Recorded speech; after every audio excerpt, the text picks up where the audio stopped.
My name is Mrs. Maddox, and I'm going to be doing Lesson 1, Module 7, and I'm going to give you a brief overview of what we are going to be talking about. This is going to be a new thing that we're talking about. We are sorting and recording data into a table using up to 4 categories. So I am going to show you this chart right here. Okay, we have bird, mammal, reptiles, and fish. Those are the 4 categories that I'm going to give you an example of.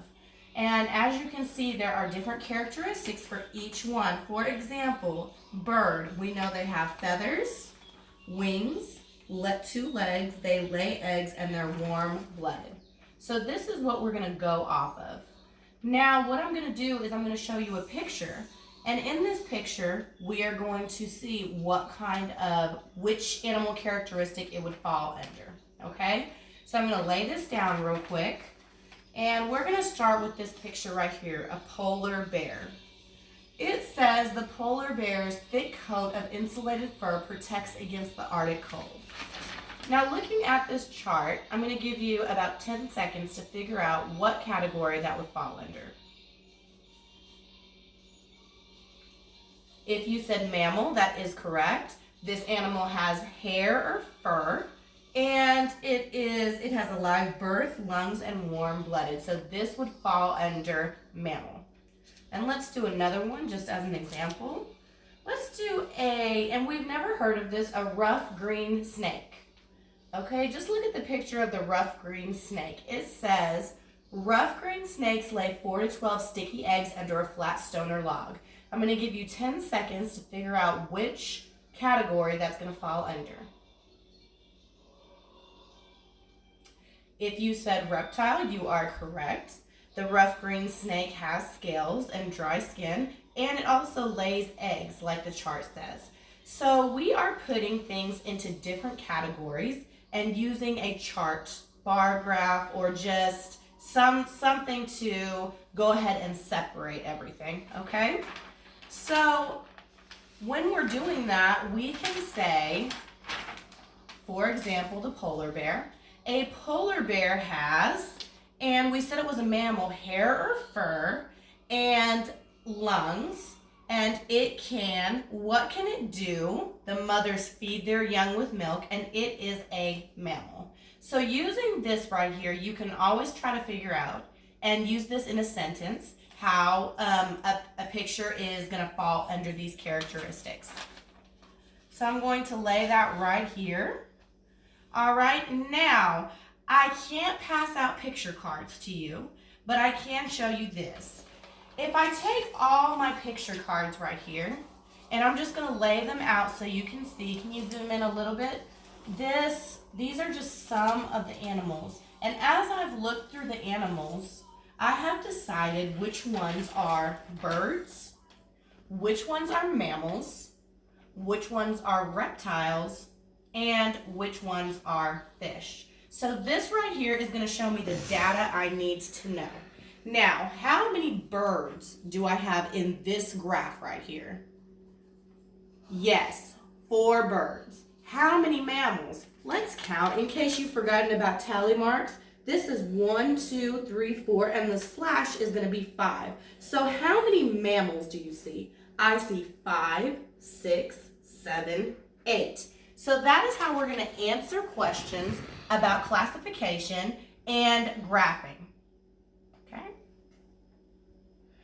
All right. So again, I'm not able to pass these pictures out to you, but as I've looked through these pictures, I have categorized them into different animal classifications. And I'm going to leave this right here so you can kind of see how I use the tally marks, okay? So in this, I want to ask you, how many categories does this table have? I'm going to give you 10 seconds to think about it. Yes, this has 4 categories. 1 is bird, 2 is mammal, 3 is reptile, and 4 is fish. Now, here's a tricky question. How many animals did I sort all together? How can I figure that out? Let's think. How can I figure out how many animals I sorted all together? Well, what I can do is I can count the total. I have 1, 2, 3, 4, 5, 6, 7, 8, 9, 10, 11, 12, 13, 14, 15, 16, 17, 18, 19, 20. I took 20 animals and I sorted them. Now here's another question. How many more birds and mammals are there than reptiles and fish? Now that's a tricky question.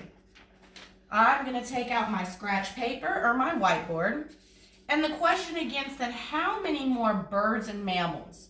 So we're asking about birds and mammals. We're going to need to add the number of birds and mammals together.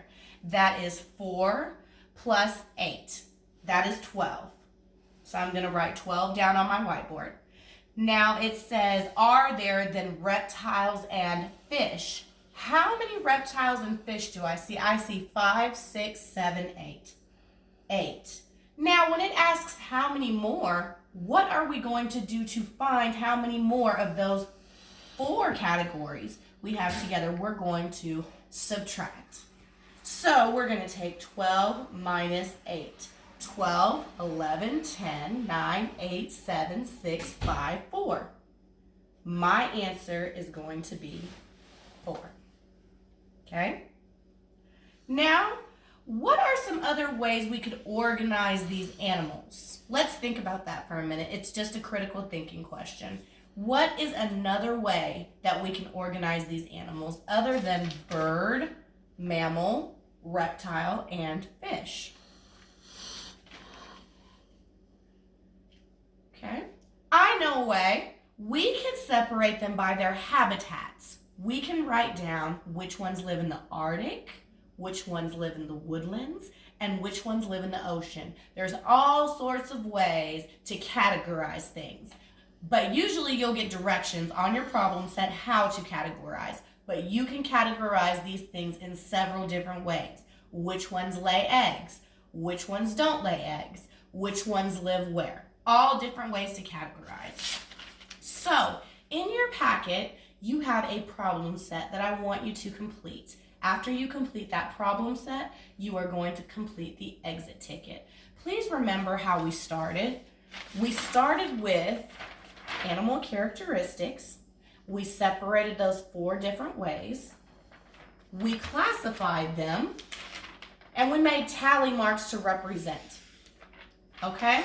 So, your problem set, as I'm looking at it, is right here.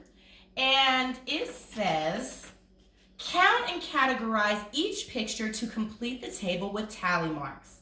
Number 1, no legs, 2 legs, and 4 legs. How many of each? Use tally marks, please. Please complete the problem set. When you are finished with the problem set, you will complete the exit ticket. Please make sure that you are counting correctly and that you're doing what the problem is asking you. Thank you. I'm glad you guys joined me for today's lesson. We will also be doing lesson 2 on Thursday, so be prepared for that. I expect all of you to complete the problem set and the exit ticket while we're at home so that we can continue our learning. Thank you guys and have a great rest of the day. Bye.